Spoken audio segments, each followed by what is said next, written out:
Welcome back to What If, the impossible thing. Today, we're diving into a fascinating what-if scenario.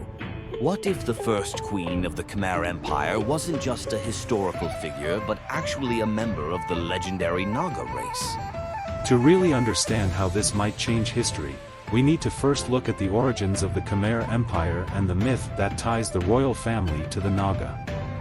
According to ancient Cambodian legend, the Khmer people descended from a union between a Naga princess and an Indian prince named Kondinya. This union, between the human and the supernatural, symbolized the birth of the empire. Legend says Kondinya was a traveler who arrived by sea and fell in love with a Naga princess named Soma. When they married, the Naga king, Soma's father, drank the waters that covered the land, revealing the fertile plains where the Khmer would build their empire. In the myth, the Naga people are central to the founding of Cambodia, representing a mystical origin tied to nature and the supernatural. But what if this wasn't just a story? What if Soma, the first queen, wasn't just metaphorically linked to the Naga race, but truly one of them, a half-human, half-serpent ruler?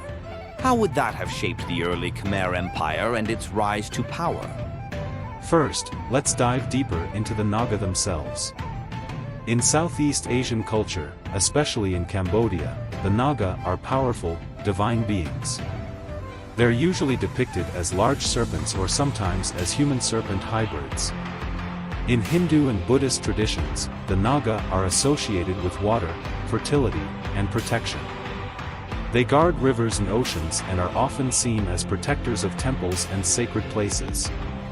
In Cambodia, the Naga symbol is everywhere, from the seven-headed Naga statues guarding temple entrances to their serpentine forms carved into the walls of Angkor Wat. These images weren't just decorative. They were symbolic of the Khmer people's divine ancestry in connection to the natural world, particularly water, which was crucial for agriculture and survival. Water management was key to the Khmer Empire's success.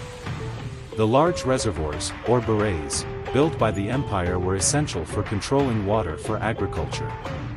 The Naga, as water guardians, represented control over this essential resource. If the royal family were literally descended from the Naga, it would reinforce their authority over the land and its natural resources. Now, imagine a world where the first queen of the Khmer Empire was really a Naga. This would mean the Khmer royal family had divine, supernatural origins, not just metaphorically but literally. The royal family could have claimed direct descent from the Naga, solidifying their divine right to rule. In many ancient cultures, rulers were often seen as god-kings or semi-divine figures. But for the Khmer, this divine connection would have been amplified. A Naga queen would mean that the royal family wasn't just seen as favored by the gods, but as part of the divine world itself. This connection to the supernatural could have made their rule unquestionable. Her reign could have been filled with mythic feats.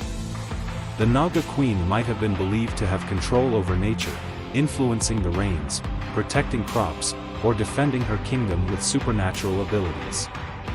This could have been used to reinforce her authority, both politically and religiously. Now, let's think about the larger implications. How would this change the history of the Khmer Empire? The Naga queen's divine lineage could have shaped the empire's relations with neighboring kingdoms. Other rulers might have viewed the Khmer with awe, seeing them as an empire blessed or even governed by supernatural beings. Would this have made the Khmer more feared, or respected, by their neighbors? Perhaps alliances would have been easier to form, or enemies might have hesitated before waging war against an empire believed to be under divine protection. The Khmer Empire, with its Naga queen, might have even taken on the role of a spiritual leader in the region, guiding other kingdoms in matters of faith and ritual. The legacy of a Naga queen wouldn't just shape the early years of the Khmer Empire but could ripple through the centuries. Even as the empire evolved, this divine connection would have been passed down through generations, with each ruler claiming the same mystical bloodline. And what about today? The Naga are still a powerful symbol in Cambodia, featured in art, dance, and festivals. If the Khmer royal family were truly descendants of the Naga, This myth could have continued to shape Cambodia's national identity even in the present day.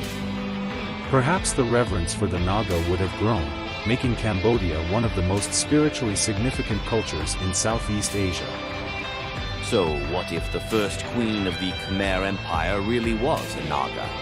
Would the Khmer Empire have been even more powerful, revered, and mystical? Could history as we know it be reshaped by this blend of myth and reality? Let us know what you think. How do you think a Naga queen would have changed the Khmer Empire and the history of Southeast Asia? Drop your thoughts in the comments. And if you enjoyed exploring this fascinating what-if with us, make sure to like, subscribe, and hit the bell icon so you don't miss out on more historical mysteries and mythological deep dives.